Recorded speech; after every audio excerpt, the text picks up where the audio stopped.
It's always a massive red flag for me when people try to suddenly manufacture some buzz for a movie that has absolutely no hype surrounding it just days before its release. And then you start to see a lot of random, vague reactions starting to pop up on social media, saying the usual things: it's fun, it's thrilling, it's exciting, and oh yeah, by the way, it's fun. FYI, calling a movie fun doesn't absolve it of all of the very real issues that are contained within it. I think we need to stop acting like comic book movies are playing by different rules as it pertains to filmmaking. We need to start judging them in the same way we would judge any other film, and that's how we're going to get better comic book movies. Let's discuss. I watch so you don't have to.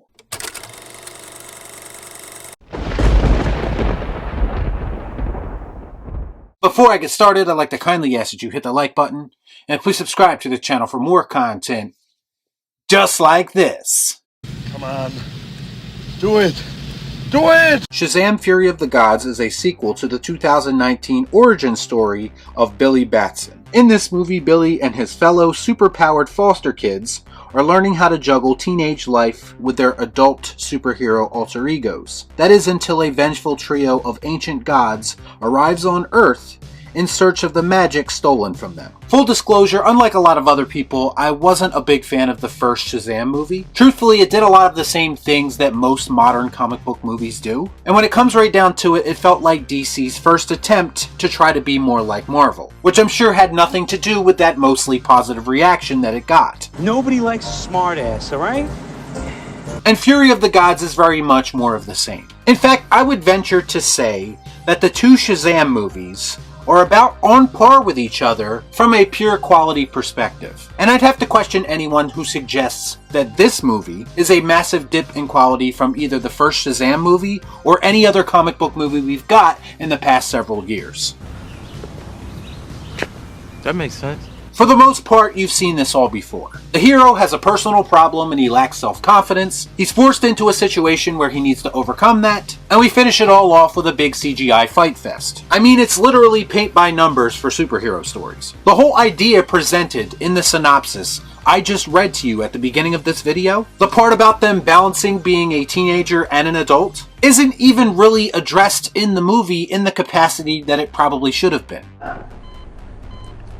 Why? If done right, it actually could have been an interesting story, and something that separates Captain Marvel, or Shazam, from all of the other superheroes. But in typical modern storytelling fashion, they just kind of scratch the surface on that subject, and only mention it a couple of times without actually diving deeper into it.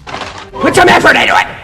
Plus, the whole emotional core of this movie involves Billy not wanting to lose anyone ever again. As a result, he's a little too overbearing to the people that he has now, and thus ends up pushing them away. He's basically Jonah Hill's character in 22 Jump Street, only nowhere near as funny. And again, this could have made for a fine story, but instead ends up feeling like a missed opportunity. In the movie, it's played off as more of an inconvenience than it is a massive problem. Rather than showing us Billy growing into a more independent hero, and coming into his own through the magic of character development, it comes off more like 1 minute he has no idea what he's doing, and the next he's getting a pep talk and has everything figured out. It's basically the Cliff Notes version of a hero's journey, and because of that, it's very difficult for me to care about his character.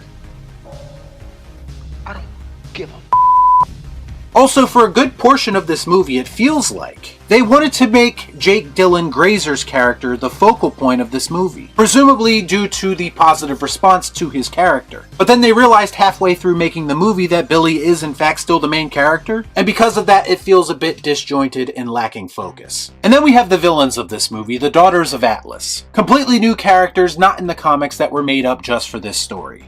If only Shazam had a powerful adversary from the comics that could have been used to raise the stakes in this movie and make the conflict a bit more personal.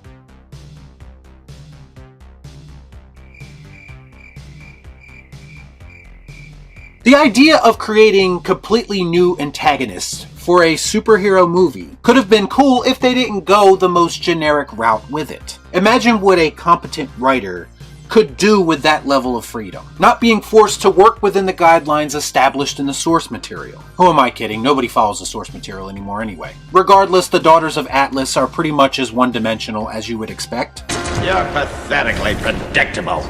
especially Lucy Liu's character, who is the most obviously evil of the three. And that brings me to the constant barrage of quips and unfunny jokes that they consistently beat you over the head with throughout the course of this movie. Almost every line of dialogue that Zachary Levi recites comes off as so forced and so unnatural that he is easily one of the most obnoxious characters I think I've ever seen in a movie. And most of these jokes consist of the lowest of hanging fruit. Basically, it comes down to, hey, do you believe that person just said that? Or, hey, can you believe I just did that? LOL, look at the camera, everyone has a good time. Had you ever heard of the healing power of laughter? It's like the dialogue is holding the audience's hand and walking them through the jokes and explaining to them why they should be laughing. It's not charming, it's not clever, and it's about as lowbrow as you can get. Plus, they frequently do the Marvel thing where they disrupt what little tension this movie might have had, all for the sake of trying to squeeze yet another laugh out of people. I don't understand why this trend, of all trends, is the one that has really taken off in this genre. It really shows you how far we've fallen as it pertains to superhero movies. As far as positives go, there isn't much. There is a decent moment where we get to see all of these mythological beasts in action, just kind of laying waste to a city, and if you have interest in Greek mythology like I do, it is kind of cool to see. But if I'm being honest, it should have probably been a lot cooler than it actually was. And there is a cameo in this movie that will pretty much amount to nothing in the long run. Now, you know me, I could care less about cameos, they mean nothing to me, usually. But similar to Henry Cavill's cameo in Black Adam, if nothing else, it was nice to see this character one more time before the DC universe gets rebooted again into oblivion.